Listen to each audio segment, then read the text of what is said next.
Yeah, so I've been at home and I've been working for my dad, and so I have this job I hate and this boss I hate even more.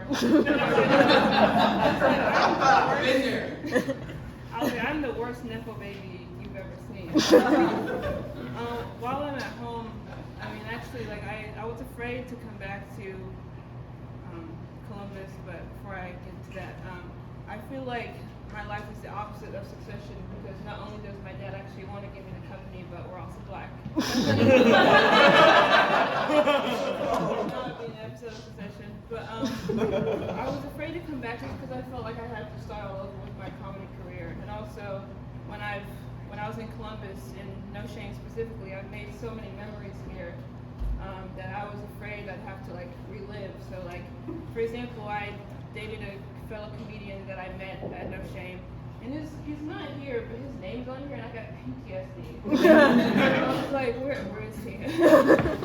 But yeah, and I feel like, you know, dating a comedian and being a comedian, and I have no trouble calling myself a comedian. I make the group chat laugh all the time. Is like kind of like two musicians dating each other, and like after they break up, you're like, who's gonna make the better song? So we were driving one time, and I asked him, I was like, have you written any jokes about me? And he's like, no, you're too perfect. I can't come up with anything.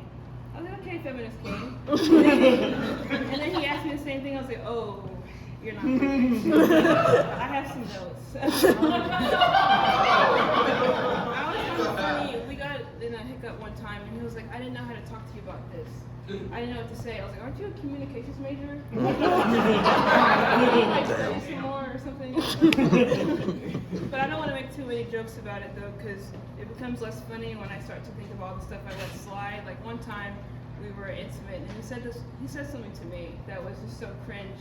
And I was like, Like, I had to take his dick out of my mouth and be like, dude, you can't say that.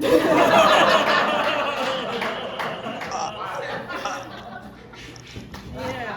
So, like, I never really thought I would date a man. I was very, like, I'm only interested in women. And one time I said this in a set, and the guy that went after me, he was like, you just haven't found the right guy, which is not something you're supposed to say. I was like, you haven't either. That's me. So, you know, I decided to try, you know, just take one for the team, you know, just to see. And, you know, I'm not really much of an alcoholic. I'll take the mocktails, keep the cocktails. I don't really. That was good. Wait. It'll get. I got it. Thank you.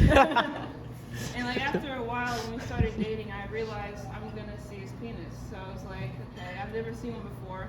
So I have to naturally, you know, practice. You know, my reaction. So I feel like it was just like, cool. I was like, dope dick, dude.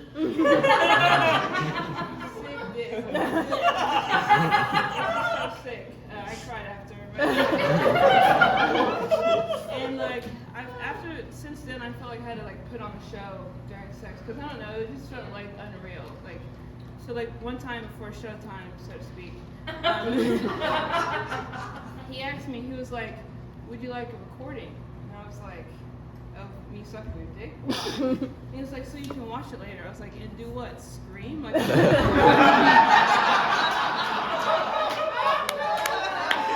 Oh God.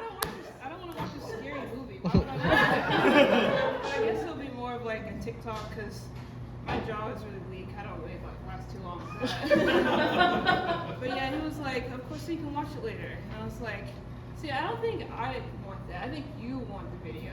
I was like, you're not communicating with me right. I was like, how are you so bad at communicating but so good at oral? It doesn't make any sense.